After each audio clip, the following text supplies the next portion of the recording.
time to start talking to myself.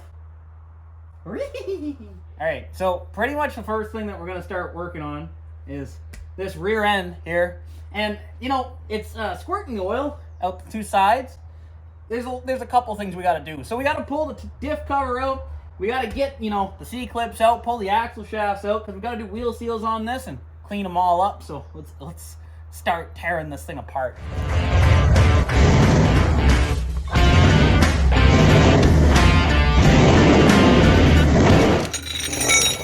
All right, so we got to start out, you know, by taking this diff cover off. And it's kind of like an exploratory mission in a way, too, because I have no idea what the gears are in this car. I don't think my dad does either. And, you know, we got to do the front pinion seal, we got to do the diff cover, and we got to do the wheel seals on this. So there's a little bit of work, but it all starts by, you know, pulling this diff cover off. Oh, wrong way. There we go. Start pulling out the bolts. Let's pull out all of them. Oh, that one wasn't tight. That's likely why it was leaking. But we'll pull out every single bolt. And then we should just be able to kind of like smack the cover at the end. As far as I know, none of us have ever been inside this rear end.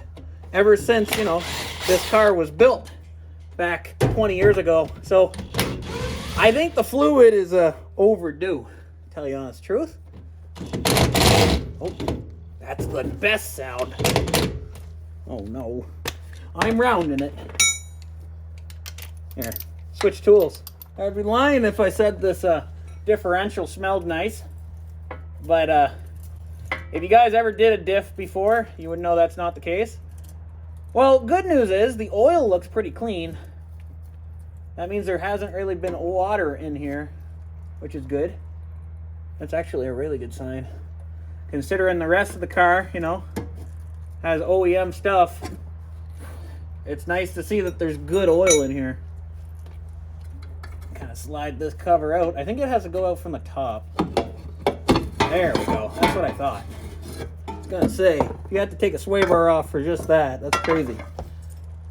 So, put our bolts over there. We'll put our cover over here. Let me get a rag. I'm gonna bring you guys in and we're gonna take a good look at what we're dealing with on the inside of this fella. So, what I'm kind of taking this, and take it with a grain of salt. Again, I'm not a Chevy guy, but it looks like we have a GM 10 bolt, you know, 1, 2, 3, 4, 5, 6, 7, 8, 9, 10. GM 10 bolt. And then, if you come in here, you can just see that hash mark on your pinion. I could count the teeth and everything, but let me zoom in. Top down is how you're going to read it. Come on, focus now. There you go. It says 538. I looked them up online, and 538 is a gear set for the Chevy 10 bolt.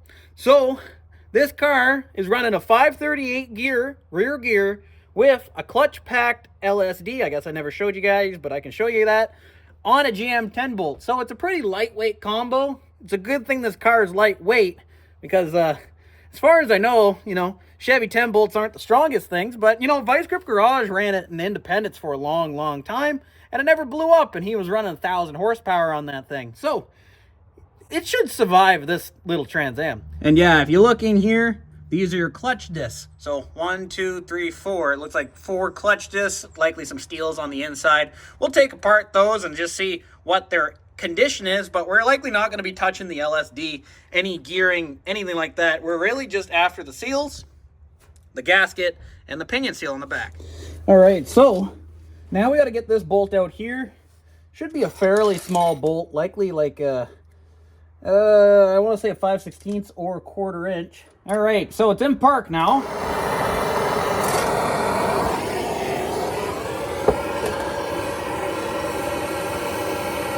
There we go. See about taking that off now.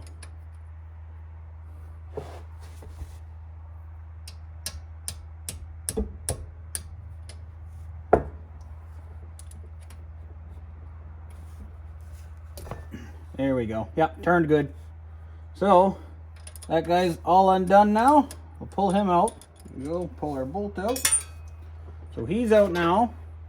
So now this guy right here should be movable, which he is, which is good. So what we got to do now is rotate this guy out of here. Just like so. See if I can pull him out. Perfect. So our pin's out. It's actually in really good shape, which is good. No real grooves, nothing like that. Just needs a little bit of cleaning. Not a big deal. So now, there we go. He's rotated. Now, I should be able to pull this clip out, maybe with a screwdriver or a pry bar or something. There we go. We'll pull this clip out. There we go. He's falling down. If I can get him. There's our clip. C-clip. You got to do the other side. I'm going to go push the other axle in. And there's our other clip. So now the axle should come out of this thing, which is what we want. Alrighty, out with axle number 1. Small little fella. And out with axle number 2. Small little fella. Oh yeah, that seal's gone. Pretty much the last thing that we have to disassemble, really, is the pinion. This isn't a full rebuild. This is basically just a re-gasketing, re-sealing of the differential. Pinion, wheel seals, gasket. The fact, if it was all milky, we would check the bearings and everything on the carrier, on the sides, all that stuff. But I don't think it is because the fluid was actually quite nice. So I'm not worried about the bearings inside this. It's just the seals from like sitting, all that stuff. So what we're going to do, I'm going to clean up the parts that we got, store them nicely because we're waiting on certain things, and then we'll start tackling that pinion. It's in pretty good shape for what it is. No chipped teeth, nothing like that. It's not wore down on the end. And where the bearing rides, it isn't that bad. It's a little bit. And where the bearing rides, it could be better, but it's not too bad at the end of the day. So, we can put him aside, because he's virtually done. I'm going to go get my seal puller. I'm going to pull that wheel seal out right now. Got the old generic seal puller. Just kind of put them in here. Make sure we grab the seal and not the bearing. Oh, look at that. Super fast. Looking at it, it looks like it just, ran dry. That's basically all it was. It just got old. That's all. As for the bearing, from what I can see, it's not the best way to check it when there's oil on it. Because oil can hide a lot. But it looks to be in decent shape. And that's basically all we're after here. Decent shape. We're not rebuilding this axle, fellas. We're just putting, some new lipstick on. So as for the brake, we're just going to rejuvenate it the old Vice Grip Garage way. Oh, yeah. Just rejuvenate the entire brakes. He taught everyone well, at the end of the day. But it's a pretty brand new kit on this. It's really in pretty good shape. The back, again, brand new. So we're just going to kind of do one of these.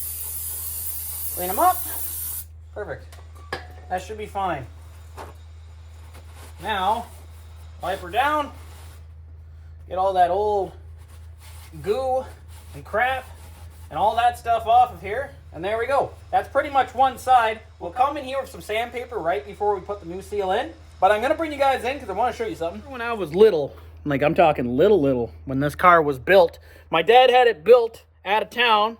They put it together piece by piece. It wasn't us that built it. They're the ones that built it. We just enjoyed it and fiddled with it a little bit here and there. But the hard components are what they put together. But there's some parts of this car that, it's like 5 or 6 different cars all put together to make one. You know the story, like my F-150, Old Blue, all that stuff, International. It's multiple parts, but the original car, most of it was red. Here's one of the parts. You can see the inner part of the axle still has some of the red paint that used to be on the axle on the outside. All that wore off over the years. The red is still there, oddly enough. Isn't that neat? A little bit of a side project. I cleaned up the old drum, and my thought was exact. The pads, like the shoes on this rear end, like the spring kit, the shoes, they all seemed pretty much brand new. So when I took this off, I didn't feel a lip or anything. And again, it's pretty much brand new, just kind of from sitting. So we're going to run this old drum, these shoes on this side. There's no point changing them. They're brand new anyway. So this is good. That's good. Bearing's good. Just needs a new seal, right as rain. So those three are done. We're going to clean that cover while we're here, and then we're going to do the whole thing on the other side. And if I see anything, I'll bring you guys in. If I don't, we're going to jump to the pinion seal. All right, so cleaned up the cover, as you can see. Wire reel the cover, nice and easy. Hardly any metal on the magnet, which is really good. Leaving the back the way it is. Again, we're not doing a restoration on this rear end.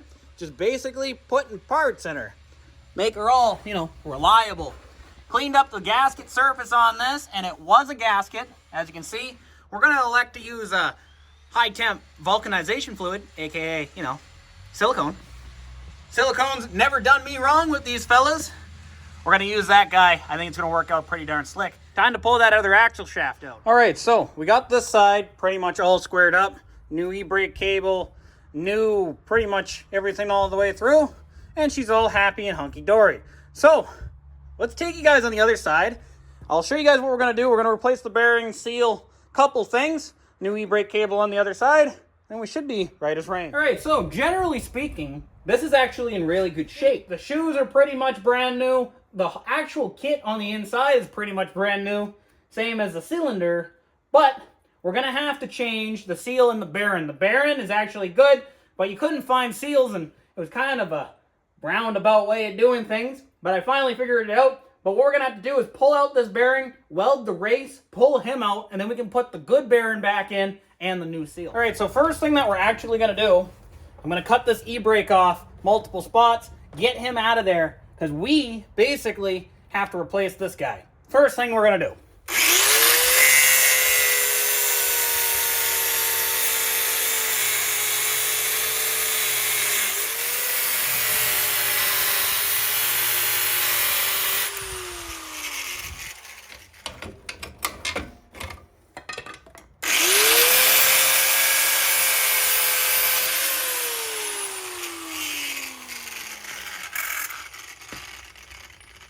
All right, slide this fella in here. All right, so now what we got to do is pull this inner bearing piece off. That way it's only the outer race that stays inside. So I'm going to basically slide these fingers in here and start tightening this guy up, and it should spread these fingers out on my slide hammer. There we go, good stuff.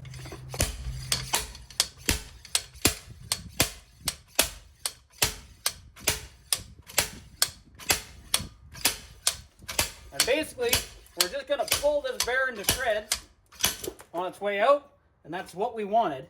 We wanted to destroy it, take all that stuff out, and now we're left with the outer race basically in here. So we're going to clean that eye up really good, and then we're going to run a bead of weld around that. Basically what we're going to be doing with the welder is simply running a bead on the inside. Then when that cools, it's going to shrink her down. So that's the idea anyway.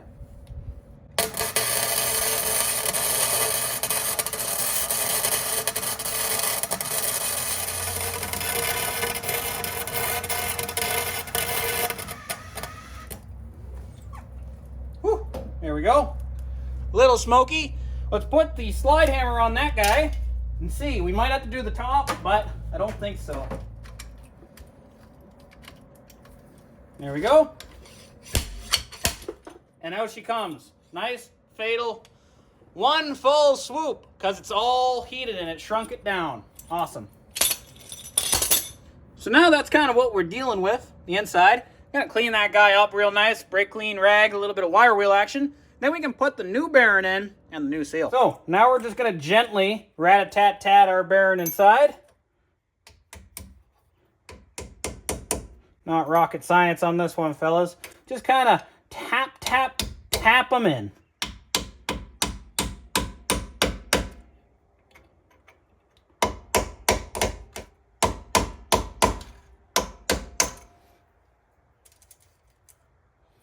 There we go. Bearings all the way in. Time for the seal. This is our seal right here.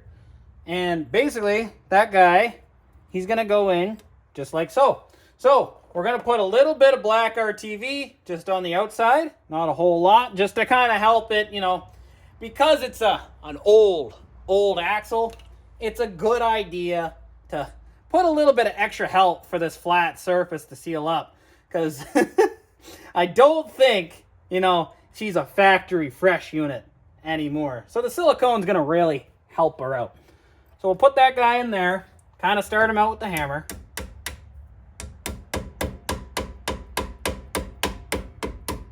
Kind of work our way around, nothing crazy.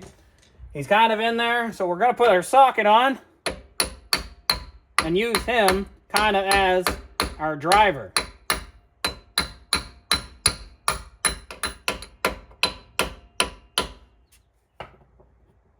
There we go.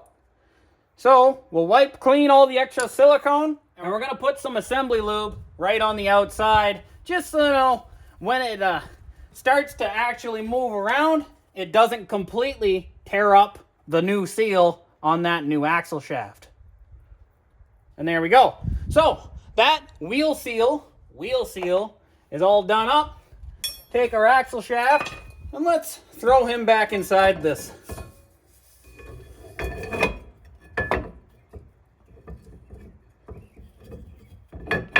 There we go.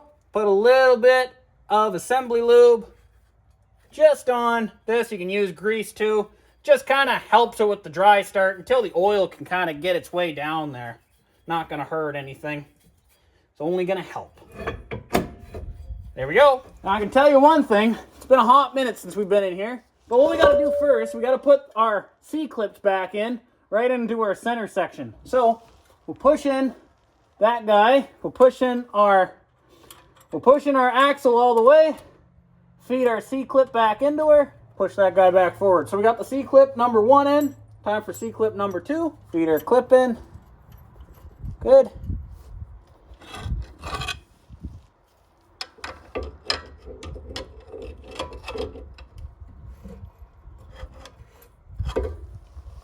And lock them in. So now, what we got to do, we got to go to the pin side. This guy right here. Put our pin through. That's this guy right here. And then put our lock bolt in.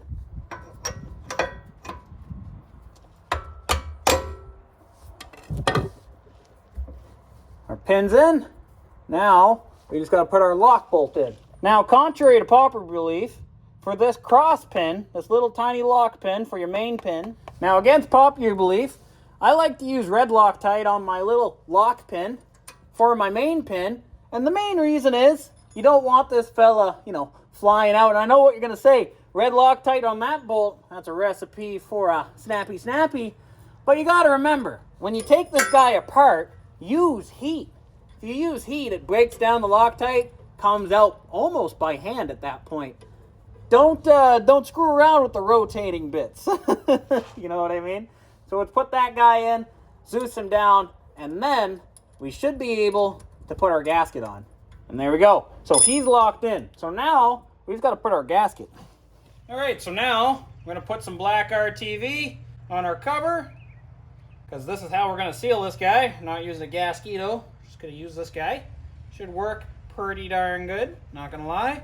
Go around the bolts a little bit. Make sure there's enough on there that you're going to seal up, because it's only the RTV on this fella.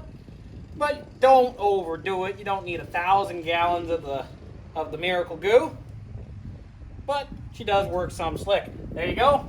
So he is ready to be smeared up. Smear that fella up there. Nice and good. All right, so now pretty much the last piece of the pie is going to be the installation part of this cover. So we'll try to get him up in here without scraping off all of our RTV. It's kind of a hard job, not gonna lie. There we go.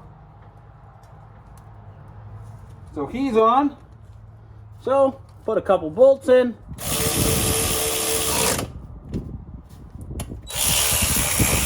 All right, it's kind of a hard spot to show, but I put the PosiTrack additive. It's a limited slip additive, basically so you don't cook your clutches. Goes inside the, diff oil. Put that in. It's a really hard spot to film, so I didn't show it. But trust me, it's in there. So yeah, guys, rocking basically a new rear end other than the internal carrier bearings and all that stuff. Put a lot of work into that guy, and as you can see, it's a older video with some newer footage added to her. We've been doing a lot of things behind the scenes for this old Trans Am. And, you know, I'm not going to say it, but maybe in the next video is a video she's going to run. Who really knows? I hope you guys enjoyed this video on the rear end, and I will see you guys very soon on this Trans Am. Can't wait.